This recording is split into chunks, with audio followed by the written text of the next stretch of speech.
नमस्कार दोस्तों, OCN network में आपका स्वागत। मैं हूं ओमकार चौधरी। वैसे तो असदुद्दीन ओवैसी भारतीय जनता पार्टी के खिलाफ हमेशा ही ताल ठोकते हुए दिखाई देते हैं, संसद के भीतर भी और संसद के बाहर भी और अलग-अलग टेलीविजन चैनलों पर भी। बहुत सारे ऐसे मुद्दे हैं जिन पर वो एक्सट्रीम तक चले जाते हैं। उनके बहुत सारे ऐसे बयान हैं जिन पर बहुसंख्यक आबादी को ऐतराज रहा है। उनके भी बयानों पर और उनके भाई अकबरुद्दीन के बयानों पर भी। लेकिन जब से ये पहलगाम जेनोसाइड हुआ है और उसके बाद जो भारत ने पाकिस्तान के खिलाफ सैन्य कार्रवाई की है, हमने देखा है कि असदुद्दीन ओवैसी लगातार पाकिस्तान के खिलाफ स्टैंड ले रहे हैं और जो भारतीय सरकार ने, भारतीय सेना ने पाकिस्तान को सबक सिखाने के लिए कार्रवाई की है, बहुत मजबूती के साथ उसके साथ खड़े हुए दिखाई दिए हैं। जो 7 डेलीगेशन दुनिया भर के करीब 32 देशों में और आखिर में बेल्जियम में यूरोपीय संघ के मुख्यालय का दौरा करने के लिए भेजे गए हैं, उन 7 में हर डेलीगेशन में कोई ना कोई एक मुस्लिम चेहरा रखा गया है। इनमें पूर्व मंत्री सलमान खुर्शीद हैं, गुलाम नबी आज़ाद हैं, एमजे अकबर हैं, असदुद्दीन ओवैसी हैं। असदुद्दीन ओवैसी बैजयंत पांडा के दल में हैं। उसमें बीजेपी के सांसद बैजयंत पांडा जो है वो लीडर बनाए गए हैं और ये दल सऊदी अरब, कुवैत, बहरीन और अल्जीरिया का दौरा कर रहा है। इसके अलावा एक और पूर्व केंद्रीय मंत्री गुलाम नबी आज़ाद का मैं नाम ले चुका। ये गुलाम नबी खटाना जम्मू कश्मीर से एक और हैं जो बीजेपी ने नामित किया था। इसके अलावा ईटी मोहम्मद बशीर, ये एक और मुस्लिम चेहरा, एक सरफराज अहमद और एक मियां अल्ताफ अहमद, जावेद अशरफ और पूर्व राजनयिक सैयद अकबरुद्दीन। ये मुस्लिम चेहरे अलग-अलग डेलीगेशन में रखे गए हैं और इनका एक मायने है, इनका एक मतलब है, इनका एक मैसेज भी है पाकिस्तान को और दुनिया भर के देशों को। जो ये डेलीगेशन जा रहे हैं या इस समय यात्राएं कर रहे हैं, इनमें कुल मिलाकर के 31 तो सांसद हैं, राज्यसभा और लोकसभा के, और कई पूर्व मंत्री हैं। 31 सांसद और पूर्व मंत्री तो अकेले एनडीए के और बीजेपी के हैं और 20 सांसद और पूर्व मंत्री विपक्षी दलों के हैं और इन 7 डेलीगेशन के साथ 8 विदेश मंत्रालय के अफसर भी रखे गए हैं। अब मैं आपको बताता हूं कि असदुद्दीन ओवैसी की जो भूमिका है वो इस डेलीगेशन में, बैजयंत पांडा के डेलीगेशन में कितनी अहम हो गई है। इस समय मेनली दो ही इंडियन मीडिया में और विदेश के मीडिया में छाए हुए हैं। एक कांग्रेस के सांसद शशि थरूर, जो अमेरिका, गुयाना, ब्राजील, पनामा ऐसे देशों की यात्रा पर गया है डेलीगेशन, और दूसरा जो आपके असदुद्दीन ओवैसी हैं, जो सऊदी अरब, कुवैत, बहरीन और अल्जीरिया के दौरे पर है। और ये सभी सातों डेलीगेशन बाद में ब्रुसेल्स में मिलने वाले हैं, बेल्जियम में, यूरोपीय संघ के मुख्यालय में। सभी 59 के 59 सदस्य वहां से फिर भारत लौटेंगे। ये कितना अहम दौरा इस समय हो रहा है करीब 33 देशों का, कि पाकिस्तान को भी अपने प्राइम मिनिस्टर को और अपने दूसरे जो इनके मंत्री हैं बिलावल भुट्टो, उनको कई देशों की यात्राओं पर भेजना पड़ रहा है सफाई देने के लिए और काउंटर अटैक करने के लिए। कुवैत में जो प्रेस कॉन्फ्रेंस हुई, उसमें मोर्चा संभाला असदुद्दीन ओवैसी ने और उन्होंने पाकिस्तान के धागे खोल करके रख दिए। वहाँ जो मीडिया आया था, मीडिया से उन्होंने पूछा हिंदी में बात करें या अंग्रेजी में बात करें? और हम तो दिल से और गुर्दे से और दिमाग से बात करते हैं, यानी साफ दिल से बात करते हैं। पाकिस्तानियों की तरह झूठ नहीं बोलते और गलत बातें दुनिया के सामने नहीं रखते। फिर इन्होंने बोलना शुरू किया। इन्होंने कहा कि एक दिन पहले वहाँ के जो नए-नए फील्ड मार्शल बने हैं, आर्मी चीफ आसिम मुनीर ने एक तस्वीर अपने प्रधानमंत्री को भेंट की और ऐसे समय भेंट की जब राष्ट्रपति भी पाकिस्तान के वहाँ मौजूद थे, असेंबली के स्पीकर भी वहाँ मौजूद थे और कई चर्चित हस्तियां वहाँ पर मौजूद थी। उन्होंने कहा कि ये जो तस्वीर पेश की गई प्राइम मिनिस्टर को ये कह करके पेश की गई कि ये एक प्रतीक फोटो है, प्रतीक फोटो भी नहीं, फोटो है जो भारत के ऊपर हमारी जीत को दर्शाती है। असदुद्दीन ओवैसी ने भंडाफोड़ किया इसका। उन्होंने कहा कि ये 2019 की चीनी सेना की युद्धाभ्यास की फोटो है, जो आसिम मुनीर अपने प्रधानमंत्री को भेंट कर रहे थे। इससे ही आप अंदाजा लगाइए कि जो कुछ ये हुआ है 6-7 मई की रात से लेकर के और 10 मई तक, उसमें एक ढंग का फोटो भी भारत के खिलाफ इनके पास उपलब्ध नहीं है, ये बताने के लिए कि हमने भारत के खिलाफ ये तबाही की है या ये कार्रवाई की है। इसके विपरीत हमारे यहाँ तो सैटेलाइट तस्वीरें भी हैं। इसके अलावा न्यूयॉर्क टाइम्स और कई दूसरे विदेशी अखबारों ने भी वो सब फ़ोटो छापे हैं, जो हमारी सेना ने वहाँ पर किया है और उसके वीडियो भी हैं। सब कुछ है और खुद पाकिस्तान के प्रधानमंत्री शहबाज शरीफ का बयान भी है, ऑन रिकॉर्ड है, वीडियो है उसका जिसमें वो कह रहे हैं कि हमारे सेना प्रमुख ने रात में 2:30 बजे मुझे फ़ोन करके बताया कि साहब नूर खान एयरबेस पर और दूसरे एयरबेस पर अटैक हो गया है। उन्होंने कहा कि नूर खान एयरबेस पर कितना गहरा गड्ढा हुआ पड़ा है, उसको भरने में ही इनको समय लग जाएगा। इनका ये भी कहना था कि अ, जिस तरह की दलीलें, जिस तरह के असत्य ये लोग दुनिया के सामने और अपनी ही लीडरशिप के सामने प्रस्तुत करने की कोशिश कर रहे हैं, ये न केवल हास्यास्पद है, बल्कि बताता है कि ये जोकर्स का समूह है। फिर उन्होंने पाकिस्तान के दूसरे तरीके से धागे खोलने शुरू किए।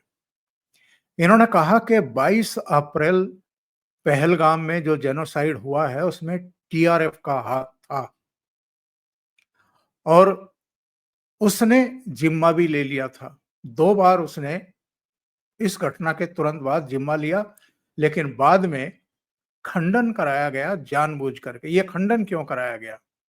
उन्होंने कहा कि जो सैंक्शन कमेटी है यूएन की 1267, उसको भारत ने दिसंबर 2023 में सूचित कर दिया था कि ये जो टीआरएफ है, ये लश्कर-ए-तोयबा का नया नाम है। एलईटी का ये नया नाम है, ये बता दिया गया था मॉनिटरिंग कमेटी को। उन्होंने ये भी कहा कि मई 2024 में फिर से बताया गया यूएन को कि पाकिस्तान स्थित जो टेररिस्ट ग्रुप है ये भारत को नुकसान पहुंचाने के लिए गतिविधियों में लिप्त है और कार्रवाइयां कर रहा है, हमले करवा रहा है। उन्होंने कहा कि ये जो 22 अप्रैल को पहलगाम में घटना हुई, इसके तीसरे दिन 25 अप्रैल को यूनाइटेड नेशन ने इसका एक निंदा प्रस्ताव पारित किया था। उसमें शुरू में टीआरएफ का नाम आया था, लेकिन पाकिस्तान ने टीआरएफ का नाम हटवाने के लिए पूरे घोड़े दौड़वा दिए। उन्होंने कहा कि अगर आपकी नीयत साफ थी, अगर आपका टेररिस्ट ग्रुप से कोई लेना देना नहीं है, तो आपने टीआरएफ का नाम उस प्रस्ताव से हटवाने के लिए पूरी ताकत क्यों झोंक दी और उसमें एक प्रमुख देश का भी सहारा लिया गया। उन्होंने कहा कि जो आपको याद होगा एक टनल बन रही थी जम्मू कश्मीर में, वहाँ इंजीनियर्स पर अटैक हुआ था और उस अटैक में भी जो लोग सीमा पार से आए थे, वो उस क्षेत्र से आए थे जहाँ सीमा पार कैंटोनमेंट बोर्ड है पाकिस्तानी मिलिट्री का। इससे पता चलता है कि पाकिस्तान की किस तरह की भूमिका भारत में होने वाले अटैक्स में रही है। उन्होंने कहा कि अब क्या किसी से छिपा है कि पाकिस्तानी सरकार, वहाँ की इंटेलिजेंस सर्विस, वहाँ की आर्मी इनके प्रायोजक भी हैं, इनके संरक्षणदाता भी हैं और इनको प्रेशर प्रश्रय भी देते रहे हैं। उन्होंने कहा कि फरवरी 2025 का गूगल करके देख लीजिए, एक वीडियो आपको मिल जाएगा पीओके का। वहां पर हाफिज सईद का लड़का भाषण दे रहा है और वो ये खुलेआम धमकी दे रहा है कि 2025 में पूरा जिहाद होगा और खून की नदियां बहेंगी। उन्होंने कहा कि ये तो पहले ही ये लोग घोषणा कर चुके थे, जो पहलगाम में हुआ है। उनका ये भी कहना था कि वैसे तो हमारे विदेश सचिव डिटेल जानकारी दे चुके हैं 6-7 की रात को जो भारत ने किया और फिर 7 और 8 तारीख की रात को और 8 और 9 तारीख की रात को जो पाकिस्तान ने हमारे ऊपर ड्रोन्स और मिसाइलों से और दूसरे तरीके से हमले किए। उन्होंने जानकारी दी कुवैत में कि अवंतीपुर, श्रीनगर, जम्मू, पठानकोट, अमृतसर, कपूरथला, जालंधर, लुधियाना, आदमपुर, भटिंडा, चंडीगढ़ और नीचे भुज तक एक साथ इन लोगों ने अटैक किए। लेकिन क्या पाकिस्तान की सेना एक भी ऐसा सबूत दिखा सकती है कि अवंतीपुर से लेकर के और भुज तक आपने एक साथ इतनी जगहों पर अटैक किए और कहीं भारत में खरोंच भी आई हो, कोई नुकसान भी हुआ हो, किसी तरह की जान-माल की क्षति भी हुई हो? उन्होंने कहा कि हवा में ही इनके सारे हमलों को, ड्रोन्स को, मिसाइलों को, विमानों को मार गिराया गया।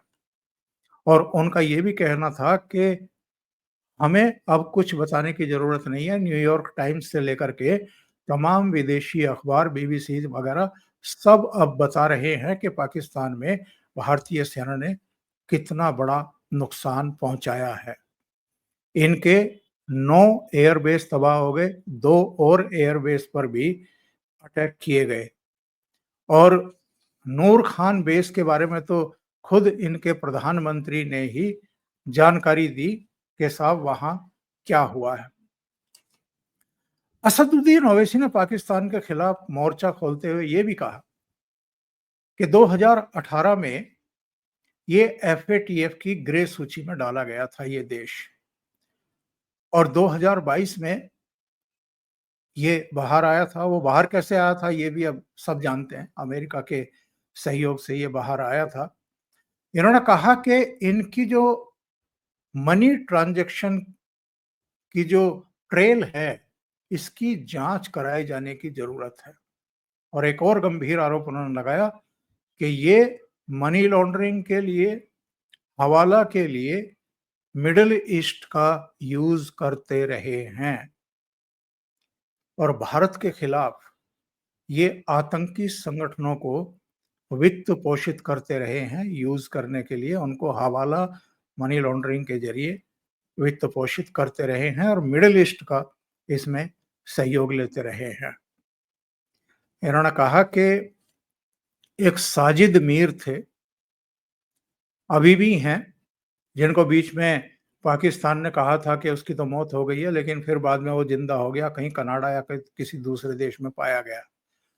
उन्होंने कहा कि उसके सिर पर 5 मिलियन का जो है रिवार्ड है और उसी ने डेविड हेडली को एंगेज किया और दाऊद गिलानी से उसको डेविड हेडली नाम दिया। उनका कहना है कि आईएमएफ ने पाकिस्तान को जो अभी $2 बिलियन का लोन दिया है,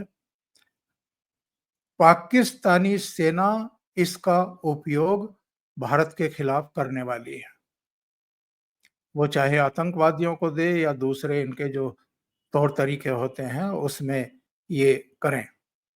और जो डीप स्टेट है पाकिस्तान का, जो आईएसआई है, जो टेररिस्ट को फ्री रन देती है पाकिस्तान में, इनकी भी भूमिका, जवाबदेही और जिम्मेदारी तय होनी चाहिए। कौन नहीं जानता है कि जब बहावलपुर में, मुरीदके में और दूसरी जगहों पर टेररिस्ट मारे गए भारतीय हमले में, कार्रवाई में, तो उनके शवों को भी पाकिस्तानी झंडे में लपेटा गया था और वहां पर सेना के अधिकारी और जो सामान्य प्रशासन के अधिकारी हैं, यहाँ तक के कमिश्नर वगैरह, वो भी पहुंचे थे नमाजे जनाजा में। और आखिर में उन्होंने कहा कि ये भारत के मुसलमानों की बात करते हैं, भारतीय मुसलमानों पर अत्याचारों की बात करते हैं। उन्होंने कहा कि ये प्रोपेगेंडा बंद होना चाहिए, क्योंकि जो भारत के मुसलमान हैं वो एक तो पाकिस्तान से ज़्यादा बेहतर स्थिति में हैं और ज़्यादा संख्या में भारत में रहते हैं और इनसे ज़्यादा ईमानदार हैं और अल्लाह से इनसे ज़्यादा मोहब्बत करते हैं। तो झूठा प्रोपेगेंडा जो है वो पाकिस्तान को बंद करना चाहिए। अब लोगों की समझ में आ रहा है कि इस डेलीगेशन में असदुद्दीन ओवैसी को शामिल करना और उनका जाना, और जो भारतीय पक्ष है, जो विदेश मंत्रालय का भी पक्ष है, उसको ठोक करके दुनिया के सामने पेश करना, बेहद अहम भूमिका इस समय असदुद्दीन ओवैसी निभाते हुए दिखाई दे रहे हैं और खुलकर के पाकिस्तान की बाट लगा रहे हैं, उसके धागे खोलने में लगे हुए हैं। अभी के लिए इतना ही। बहुत बहुत धन्यवाद। अगर आपको ये चैनल और इसके कंटेंट पसंद आ रहे हैं तो लाइक करें, कमेंट करें, वीडियो को शेयर भी करें। अभी तक अगर आपने ये चैनल सब्सक्राइब नहीं किया है तो सब्सक्राइब कर लें। साथ में लगे बेल आइकॉन को दबाना ना भूलें, ताकि आगे आने वाले वीडियो और उनके नोटिफिकेशन आप तक पहुंचते रहें। बहुत बहुत धन्यवाद। नमस्कार।